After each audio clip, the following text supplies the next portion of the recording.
একটা জীবিত কুকুরকে আপনি যখন হিংস্র কুমিরের সামনে তার পায়ে রশি বেঁধে পুকুর পাড়ে বেঁধে রাখেন, এর চাইতে নির্মমতার কি হতে পারে?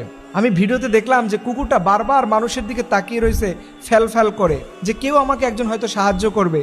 কিন্তু আমার কাছে মনে হয়েছে কুকুরটা প্রতিটা মানুষের ছবি মুখস্থ করে নিয়ে গেছে। সে আল্লাহকে বলবে, আল্লাহ, এই তোমার বান্দারা আমাকে একটুও সেই বিপদের দিনে সাহায্য করে নাই। আপনি কি মনে করেছেন কুকুর, তার প্রতি কোনো এহসান নাই, আল্লাহর কোনো ভালোবাসা নাই? হাদিসে এসেছে, মাল্লা ইয়ারহামু লা ইউরহাম, যে ব্যক্তি দয়া করবে না তার প্রতি আল্লাহর দয়া থাকবে না। দেখেন, অনেকে বলতেছেন যে কুকুরটা পাগল। যদি কুকুরটা পাগল থাকে তাহলে ওই পুকুর পাড়ে তাকে কে নিল?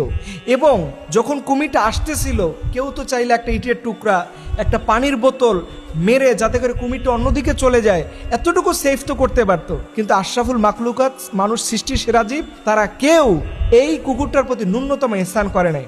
আপনি জানেন, এই কুকুরের খেদমত করে একজন দেহ ব্যবসায়ী নারী, সে আল্লাহ তাআলার জান্নাতে যাবে। সামান্য একটু পানি খাওয়ানোর কারণে একজন পাপিষ্ঠ নারীকে আল্লাহ তাআলা জান্নাত দিবে। অথচ আমরা মাজারে গেছি, একটা ধর্মীয় জায়গায়, সেখানে গিয়ে আমরা অনাচার করতেছি, অবাধ্য হচ্ছি, আল্লাহর সৃষ্টিজীবের প্রতি জুলুম করতেছি। এবং এই কুমির যে আসলে এইভাবে হিংস্র, এটা তো আমরাও জানতাম না। আসলে প্রশাসনের তো এখন দৃষ্টি আকর্ষণ করা উচিত, এই কুমিরকে অবশ্যই ওইখান থেকে অন্য কোনো জায়গায় নিয়ে যাওয়া উচিত। কারণ ওই খানজাহান আলী যে মাজারটা আছে, ওইখানে হাজার হাজার মানুষ অজু করতে নামে, কেউ গোসল করতে নামে।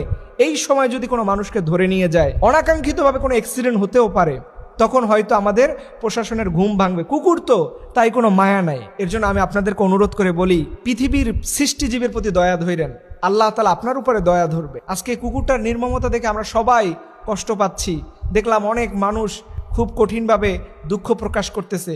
যেমন করে কুকুরের প্রতি আপনি দুঃখ প্রকাশ করতেছেন, এই অভিনেতা অভিনেত্রী এবং এই সামাজিক সোশ্যাল অর্গানাইজেশন অনেক মানুষজন যখন এর চাইতেও নির্মমভাবে একজন হিন্দু যুবক দীপু, যাকে এইরকম প্রকাশ্যভাবে মেরে ফেলা হয়েছিল, তখন আমরা অনেকে প্রতিবাদ করতে পারিনি। হিন্দু তো, কেন তার জন্য প্রতিবাদ করব? না, আপনি মানুষ, আপনার বড় পরিচয় আছে। আল্লাহ রাব্বুল আলামিন যেন এই সৃষ্টিজীবের প্রতি আমাদের ভালোবাসা, আমাদের মমত্ববোধ আল্লাহ তাআলা বাড়িয়ে দেয়। সকল আমিন।